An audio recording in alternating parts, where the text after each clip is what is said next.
It's story time. I want to share with you this process I've gone through over the last couple of years to kind of alchemize the places where I'm feeling stuck. And so let me begin. I have been complaining a lot about work, about my career, about working in healthcare, about the impossible, ridiculous demands that are placed on us as providers at all levels. CNAs feel it, LPNs and RNs feel it, nurse practitioners definitely feel it, physicians, they really, really feel it. Everyone accumulates all of these expectations, the weight, the pressure, the demands, and it's not humanly possible to do this job the way the system is set up. Okay, so that's my soapbox. It's just, I have spent a lot of years trying to squeeze myself into that box, trying to morph into a better worker or more productive worker, a more, more something. Not to add in the layers of pressure or stress that gender or race or neurodivergence adds to that complicated mix. I think if you did not carry any additional labels, this would still be a hard load to carry. But in particular, what I've been complaining about lately, because I really I have to narrow this down if I'm going to change the story. So, what I've really been complaining about lately is being overstimulated. My job is hard. It's supposed to be hard. Lives are at stake. I get that. Can't change that. What I can change, what I wish would change, what I complain about all the time is the amount of stimulation, the constant interruptions, the constant demands, whether it's the call bill or a call coming in or an email or notification in the EHR, multiple things competing for your attention at all times, not just between the hours of 9 and 5 or 6 and 5 or whatever you work, but also in your off hours. And then in the off hours comes the demand of the stack of notes that I have to do on the weekends, in the evenings when I should be decompressing from the day. It's too much. It's unrealistic. And I feel overstimulated in the midst of it. My body, the way this registers in my body, is just like having 1,000 voices in your head, and they're all asking you something at the same time. And in real life, there are usually about a half a dozen people asking you something at the same time. So the voices in your head are not imagined. Sometimes that voice in your head, though, is the pressure you put on yourself to make sure you've crossed all your T's and dotted all your I's, that you've addressed the critical things and prioritized the things that need to be prioritized. And so you also have your own voice inside of your head constantly going, did I do this? Did I do it? Mine gets loudest right about 9 p.m. when I'm supposed to be winding down and head hitting the pillow and I'm showered, I've washed off the day. And my mind is just going like a hamster on a wheel. So it registers in my mental part of my body. It's like constant chatter, double checking things, hypervigilance, almost to the level of OCD. Should I go back and check so and so? I got to make sure I don't forget so and so tomorrow. So that's the mental part of it. Physically, though, what I've noticed more over the last year as my hormones have shifted and my neurodivergence has dialed up a notch or 10, so rude, is that my body receives signals differently. So, where I used to be able to tune out the sound of an alarm that goes off at the nurse's station, or a bell or a beep that's dinging, or my coworker's cell phone that's ringing or chiming or chirping or whatever it does, I could tune out all those background noises, but you still never, like I can remember early in my nursing career coming home and I could still hear the beep of the IV machine at night.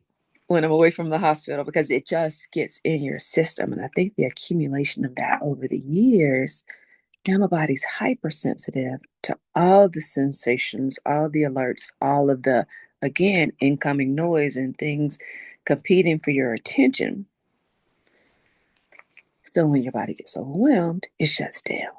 Shuts down in my brain first. I cannot make decisions. I don't know what I need to eat. I think I gotta pee, but I don't feel like getting up because then my feet will be cold. Like ridiculous amounts of decision fatigue happening at the end or in the midst of this overwhelm.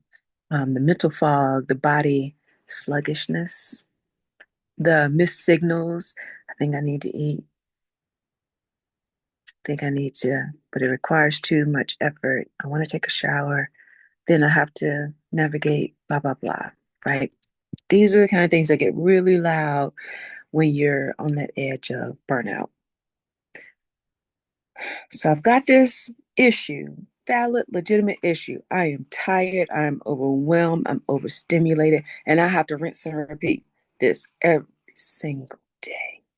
Change my shift from 10 hours to 8 hours. I still feel the same load. I'm trying to tend to my body and the signals that it's processing and the way that it is shutting down on a regular basis.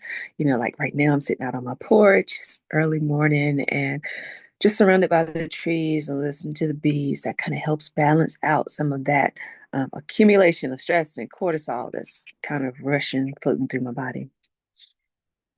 I'm trying to tend to my body. I'm trying to find ways to regulate. So sometimes I move or I shake or I jump in place or I'll have a little dance party or I'll chase the dog. I'm not actually chasing the dog. That would look weird. But I make the dog think I'm chasing her and I make her run so she can burn off all her nervous energy. um, and so I'm finding ways, I'm learning ways to discharge all of that extra energy, but yet it is there.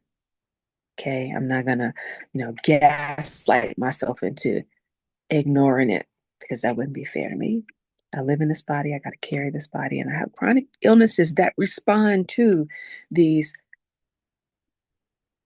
long accumulated levels of stress. So I can't ignore this thing. There are consequences to ignoring it. If I had if I had a magic wand, this is stage three of the story alchemy. If I had a magic wand, what do I actually want? Now that's the part that most people can't actually answer. They just want the pain to go away. They want this imaginary better life, better job, better husband, better wife, but yet they can't name specifically what that is. I'm going to attempt it. So, what would happen? I think I would actually be a librarian. I would work in a really quiet building if I had to work in a building. I would have a little carousel or office that had doors that closed. It would have a little sound machine in the corner to drown out any outside or background noise so that my five senses are happy, not overstimulated with artificial light and noises from other people and conversations in the background. My mind trying to process all these things simultaneously. I've created this little cocoon around me, this little protective shell.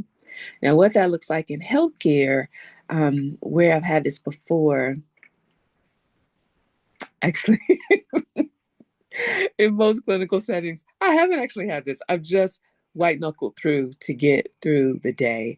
I worked in other types of settings like research and academia, where there were offices with doors that closed, where there were study carousels. So I worked in this research center, and we had an open office policy where there was, not even cubicles. There were no partitions, no walls.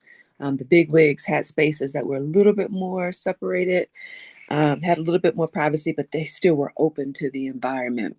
But they had study carousels, study corrals. I don't know what the right word is, but they had these little cubbies where you could go in for a quiet space if you needed to have a video chat or record something or just think really focusedly Be really focused on something you were thinking and working on and not have a lot of interruptions. And so they built those into the design. So now I'm like,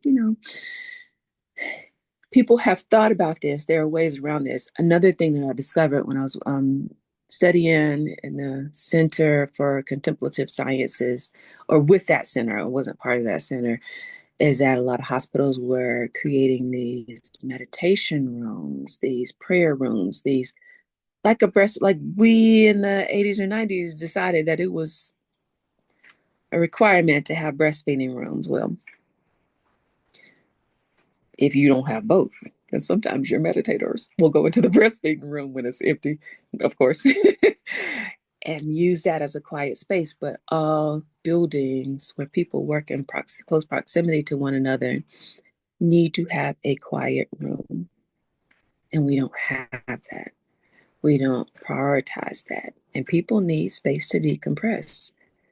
Or else all of us, whether you're neurodivergent or not, whether you're hypersensitive or not, whether you're empathic or highly empathetic or not, all of us will hit a level of overwhelm and then we start to act out. And you've seen that part.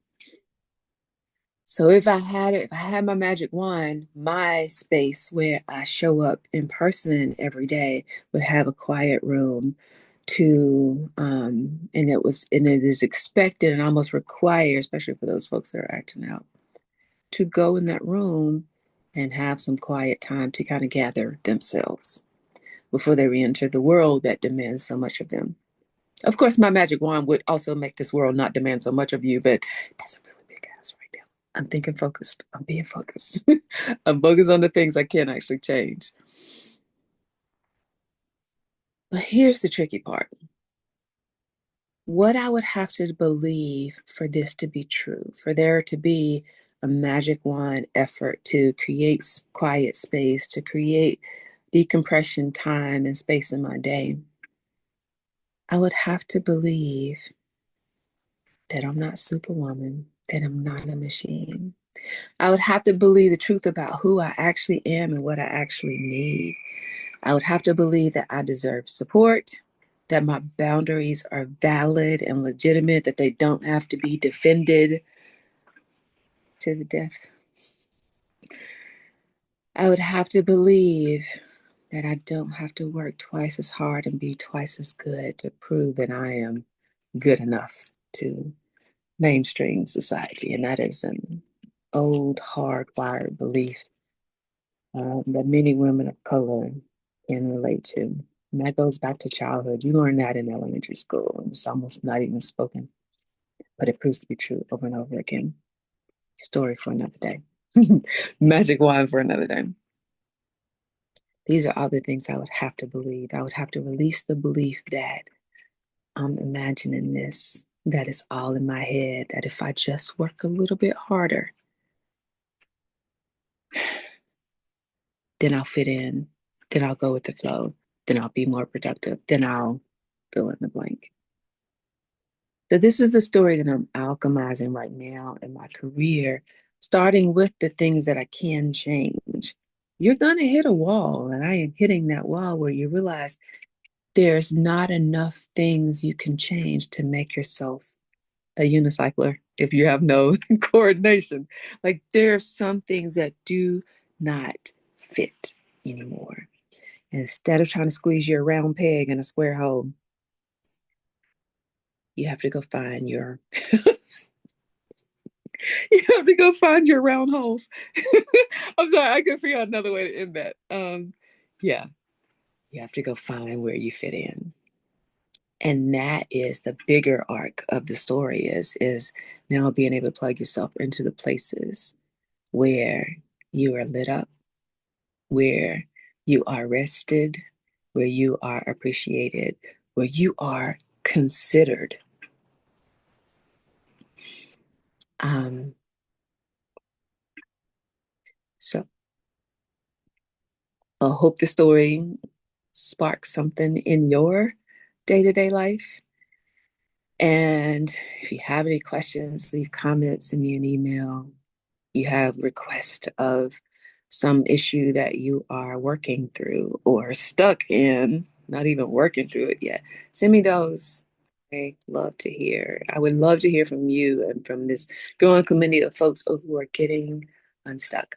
So, welcome to the well, stories from the well, and I will see you again.